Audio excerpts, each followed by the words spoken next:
Hello and welcome to The Agenda. I'm Stephen Cole. With the pandemic bringing so many changes to the world, being kept informed has never been more crucial. So this week, we're talking about the news industry, what role it plays, how it might look in the future, and who should pay for it. New World News, how America's journalists are reporting problems and solutions. Media literacy, trust, and the battle of the bots. We discuss the next challenge for newsrooms. And switching off for good, I speak to one man who's been avoiding news for a decade.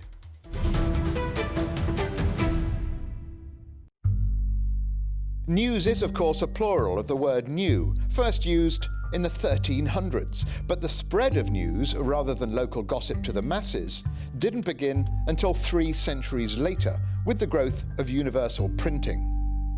And the power of the press continues to grow, getting the nickname the Fourth Estate from the philosopher Edmund Burke in 1787, placing it alongside the other 3 estates: the clergy, the nobility, and the commoners. And along with the news came fake news. It's called fake news. It's called fake news. In the 1890s, so-called yellow news emerged during a battle of New York newspapers owned by Joseph Pulitzer and William Randolph Hearst.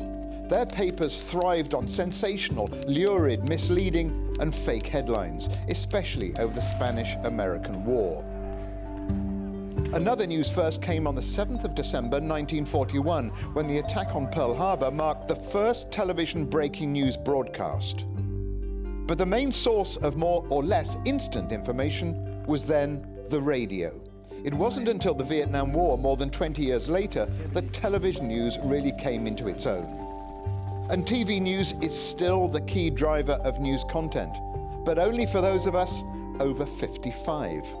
For everyone else, the news is only ever a click away, with a staggering 84% of 18 to 24-year-olds saying their main source is online and social media. It's not the future, but the present for news. But critics moan that much of it relies on emotions, opinions, rather than objective facts. So what's next for news in what the Oxford English Dictionary considers a post-truth world? Well, to try and answer that, let's speak now to David Boardman. And David is former editor of the Seattle Times and Dean of Temple University in Philadelphia. David, welcome to The Agenda. Can you tell us what's happening in modern journalism?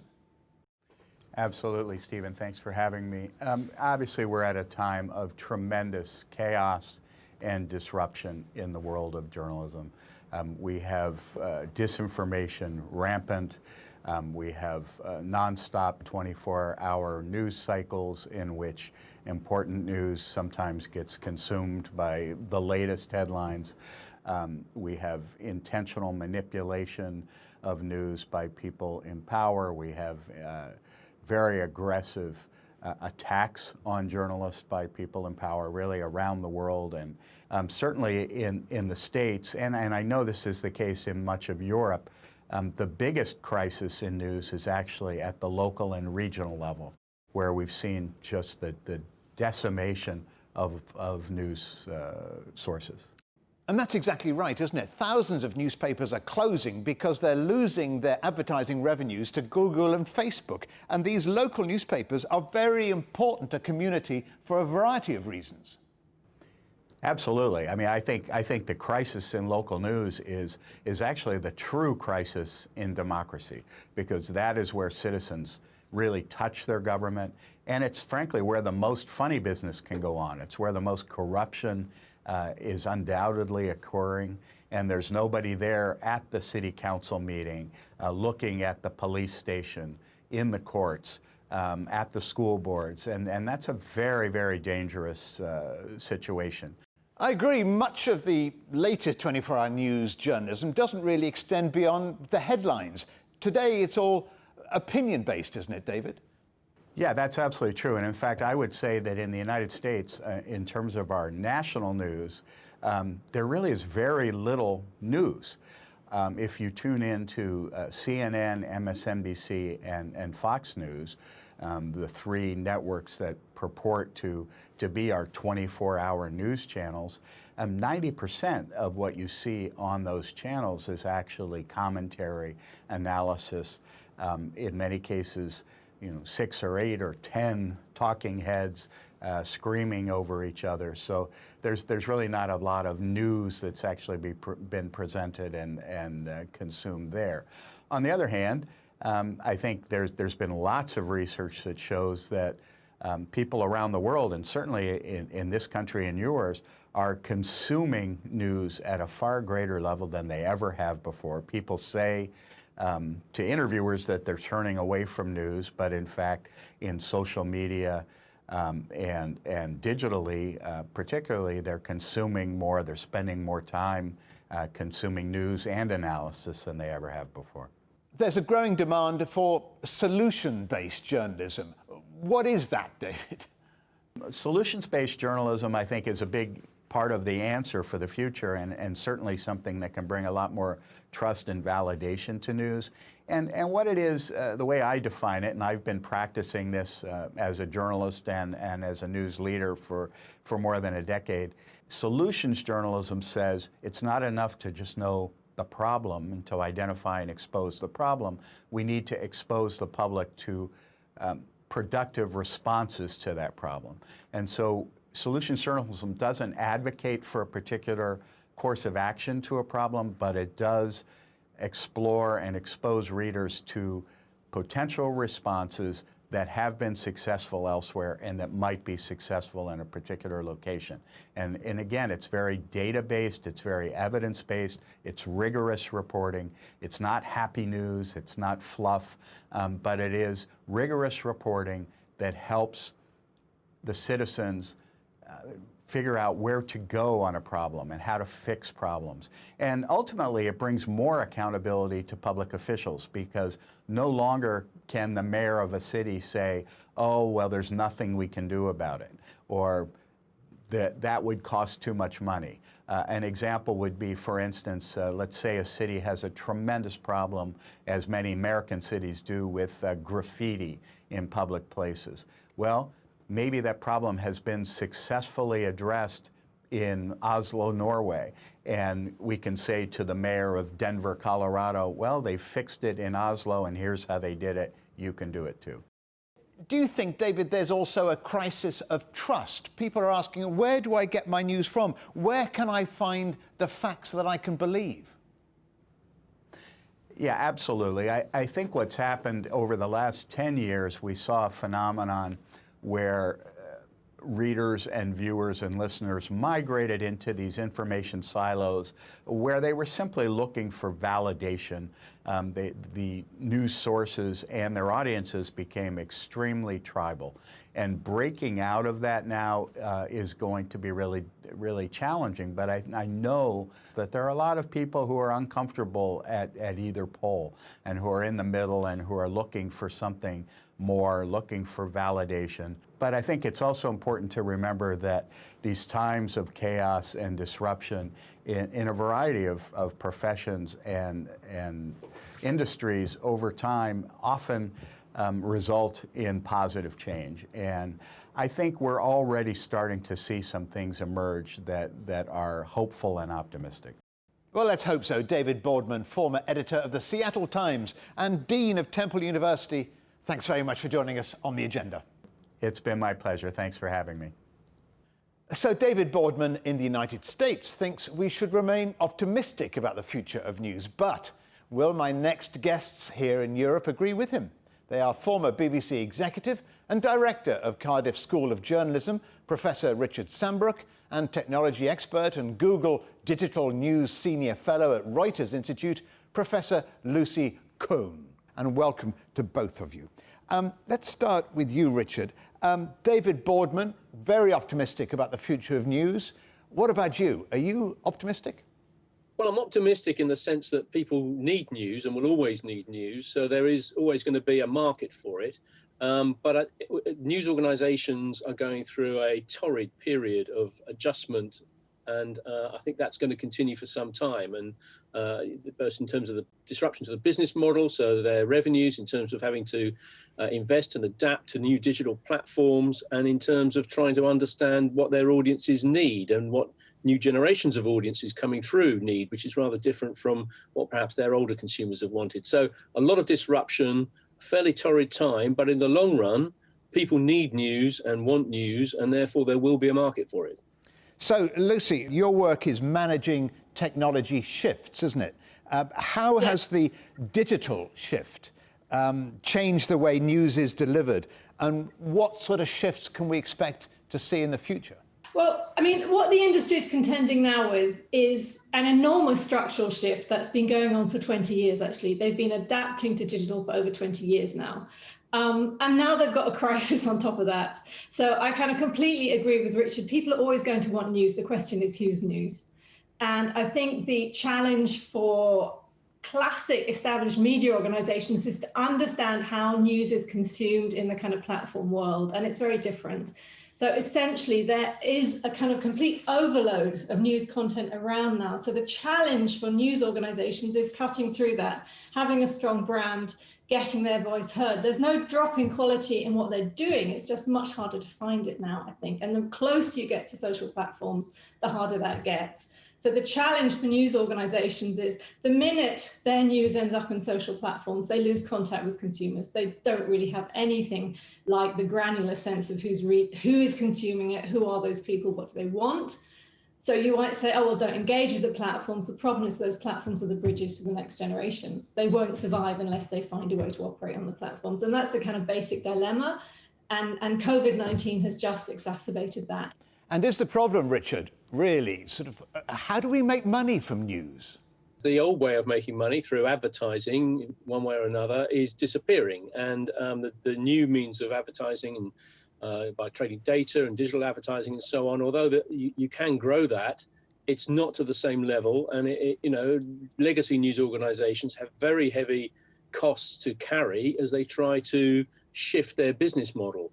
And some will go under, and we've already seen, particularly in local news markets, both certainly in Europe and in the US, a lot of news organizations have disappeared, and more will go, I think, as they fail to make that adjustment. So the question is, how do you make money out of the new digital platforms and digital services? The New York Times is a success story at the moment, in that has, I think, driven its digital services and its digital offerings in a way that has become sustainable for them.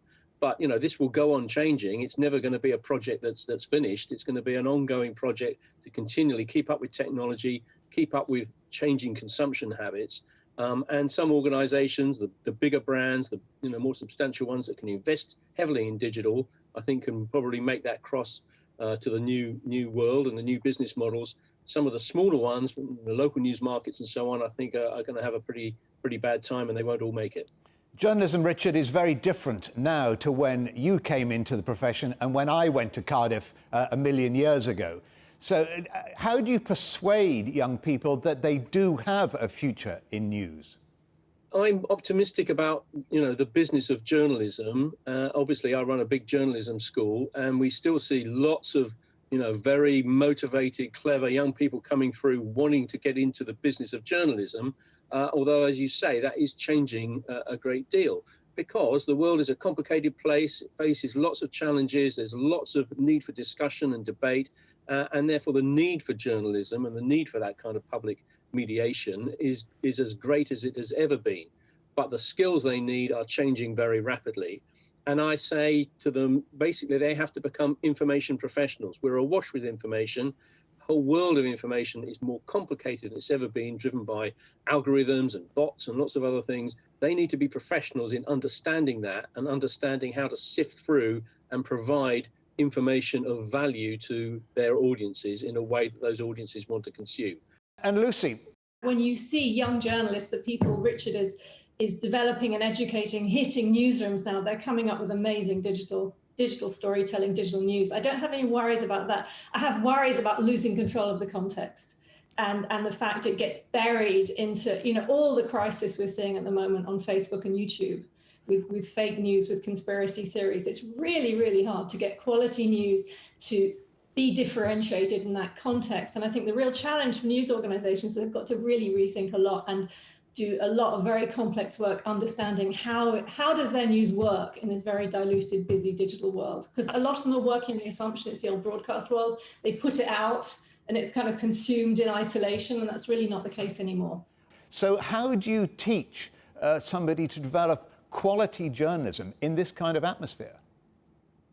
Well, I think there's a range of different kinds of services and different kinds of skills that are needed. So at one end, people are competing in the breaking news, kind of commoditized news market, which is highly competitive now. You know, stuff of notifications on your mobile, you know, stuff flashing up, breaking news and all the rest of it. But at the other end, there is better, deeper, more specialist news and information available than there ever has been, often behind a paywall for subscription. But if you are really interested in a particular niche or specialist area, you can be better served than you've ever been able to be before. Now, the skills for those things are very different, and people entering the profession need to decide where they want to work. Do they want to work in the kind of highly adrenalized breaking news environment, or do they want to go into depth and specialism and so on? And what they have to work very carefully about is really differentiating their brands. And I think one of the problems they've got is they've grown up in a mass era where they've kind of covered everything. And I think one of the things they're going to have to do in this new world is actually decide which areas of news do we have to master competitively, and then really work incredibly hard to differentiate. You know, we are the go-to place for politics, for climate, for corona or whatever, and then work really hard to build that brand in that level. And I mean, the other thing I think which we're seeing is we're seeing individual journalists emerge as kind of quality brands in themselves. You know, there are particular writers who are really carving a name, cutting through at the moment. Those are the writers you go to have certain things explained. And I think news organizations need to be developing those incredibly strategically important kind of journalist stars as well at the moment. The other thing, Stephen, is that, you know, it used to be the case that news organizations were the gatekeepers. So they would decide what you needed to know and what was important. And, you know, when with less choice, by and large, the public accepted what they were given in the newspaper or on TV. But now with so much information and with technology, the audience, the public, has to decide what's important to them because there's so much choice out there. And that's about media literacy in the end. Your students, Richard, I mean, do some of them want to be foreign correspondents? Because that was the most respected part of a reporter's job. If you got the big gig in a big capital around the world, then you were the chosen man or woman. But these days, foreign correspondents seem in very short supply, and the only foreign news you often see reported, you get the impression a reporter has decided what the story is even before he or she has gone to the story. Well, I mean, that's a kind of function of financial pressures. So, you know, foreign bureau are very expensive. Foreign correspondents, expats sent abroad on, you know, packages and to keep them and living there and all the rest of it are quite expensive. And therefore, also the pressures when you send someone out from your base to get the story and turn it around and get back fast are greater as well. But having said that, the technology we have also allows more reporting from overseas at a lower cost than ever before. So we're seeing more local reporters reporting for international organizations, and that I think is a healthy thing because they're closer to the country, closer to the culture, closer to the story, and that's very healthy to see that being reflected, that it isn't all middle-aged white men going and telling you what to think about the world. So there's good news as well as more difficult news around foreign reporting. The other side of that, of course, is that there's also more pressure of a different sort. If you're a local reporter reporting for an international outlet, you're more vulnerable to intimidation and so on if you're reporting on crime and corruption. So it's a complicated picture, but as well as it becoming more expensive to send an expat, traditional foreign correspondent out, it's also becoming easier to get local journalists to report their own countries for an international audience, and that's a healthy thing. All right, last question to both of you. I don't want to talk myself out of a job here, but the demographic for people watching 24-hour news, they're well into their 60s. So are people falling out of love with 24-hour news and news channels, appointment television, bulletins, even though 2 new channels are forecast in Britain soon? I think the appointment-based programming, yes. I mean, people are basically permanently plugged into their phones now, permanently looking for updates, permanently looking to see what's happening, especially at the moment. So I think essentially, yeah, there's very fixed formats. are changing. But what we've seen with Corona, which is the real present, I think, the real opportunity for classic media organizations, is the whole world's gone digital now. I mean, those 60s plus are now as digitally online, digitally capable as the kind of younger audiences. So the last arguments for hanging on to kind of legacy platforms and formats as defaults are going now. I mean, organizations have absolutely no arguments left not to really accelerate the push to digital and kind of understanding and really acing that whole area. They're not to say they're not acing it, but they're kind of stuck in the middle. They've got a foot in the linear past and the other foot in the digital future, and they've really got to decide what they're going to make central now. And I think now the arguments are unassailable. They've got to go much harder into digital.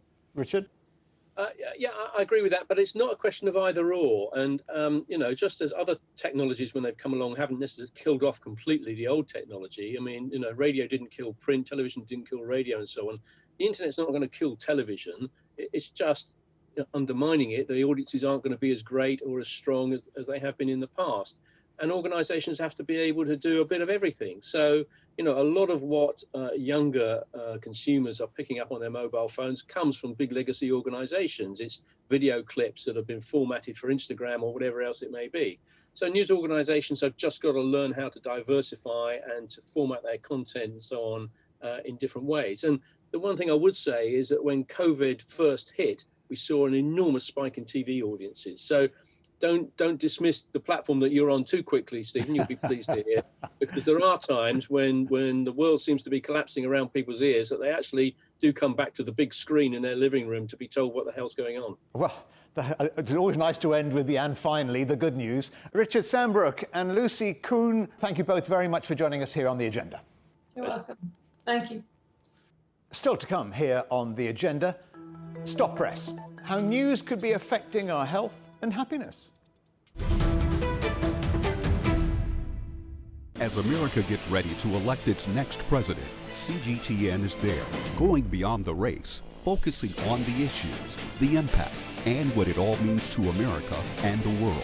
From international relations to fighting the pandemic to the global economy, CGTN brings context, perspective, and understanding. Watch coverage of the U.S. presidential election on air, online, and digitally across platforms. CGTN. See the difference. Welcome back to The Agenda. For centuries, journalism has tried to make sense of the modern world through newspapers, radio, television, and now, of course, online. But some people feel it's doing more harm than good. Rolf DeBelly, founder of WORLD.MINDS and author of the book Stop Reading the News, is one of those who said he sees modern news consumption as a disease for the brain. And he joins me now from Switzerland. Rolf, that's pretty strong, disease for the brain. What do you mean by that? No, it is indeed pretty strong, but that's in a way how it is. So the news industry doesn't give you relevance. It steals attention from you and turns that attention into money. So the business model has always been a little bit skewed for the producers and not the consumers of news, but it's gone in the wrong direction even more now with online news and then personalized news. What is it about news that you object to? Is it the content or the way it's delivered or the lack of length? What is it? So I've been a news junkie for many years, consuming everything I could get my hands on, you know, reading newspapers, watching television, all that stuff. Then online news came on board. And 10 years ago, after reading hundreds of thousands of news pieces, I asked myself two simple questions. Number one, do I now make, after consuming all this news, do I now make better decisions for my life, either personal life or business life? And I honestly had to say, no, I don't make better decisions because of the consumption of news. And the second question I asked myself is, at least do I understand the world better now? And also I had to say no to that. So 10 years ago, I decided to go completely without news, no newspapers, no online news, no television, no radio. And it's been a very rewarding journey for me. I've saved a lot of time. I have more concentration. I think I see the world clear. And I have way less anxiety. How do you see the world in a clearer way then, if you don't know what's happening in the world? Well, news don't give you the understanding of the world. They give you the events, just kind of But see there's it as analysis in news as well, isn't there? There is some analysis, but the news pieces generally are too small to give you that analysis. I don't need to know if an airplane crashed somewhere in Siberia. I don't know if a bomb exploded on the left side of a building or the right side of a building in Syria. News give you some analysis, but generally the news pieces are too small. So what I'm looking for is to understand the generators of the events, not just the events on the surface. What are the hidden generators? And for that, I look for long formats, 5 pages, 10 pages, essays, documentaries, and of course the ultra long format, which are books, which are an excellent format. So you think slow news is the way forward then? In a way, you're absolutely right. Slow news is the way forward. The problem is slow news, these long, thoughtful articles are very hard, very expensive to produce. They take a lot of time to craft, and we haven't found a business model that solves it. In a way, we've had a perfectly slow news model for the last 500 years, which are books. But the new models, the online models, don't really work. We don't have a grasp yet.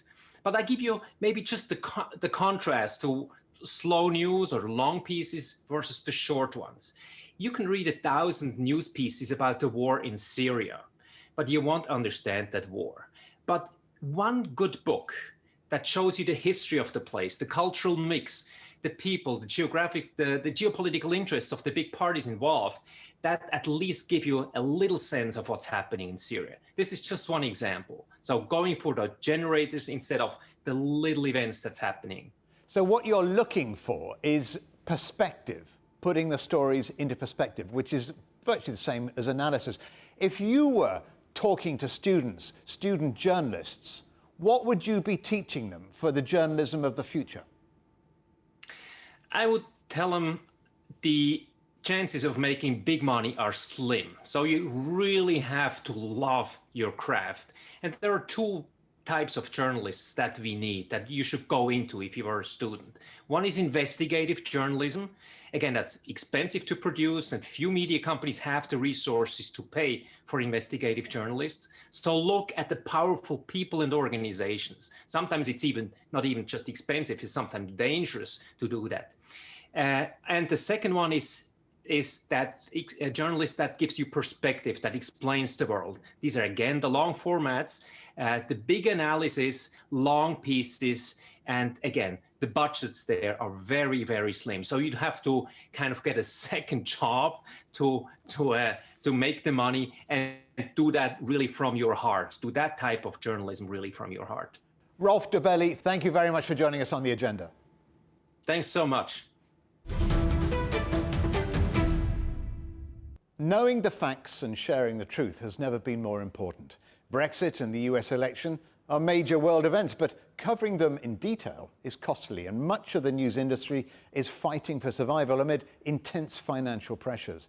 As more people get their news online, journalism is a tough place to be because so few want to pay for it. Print journalists are losing their jobs. Revenues and circulations are well down.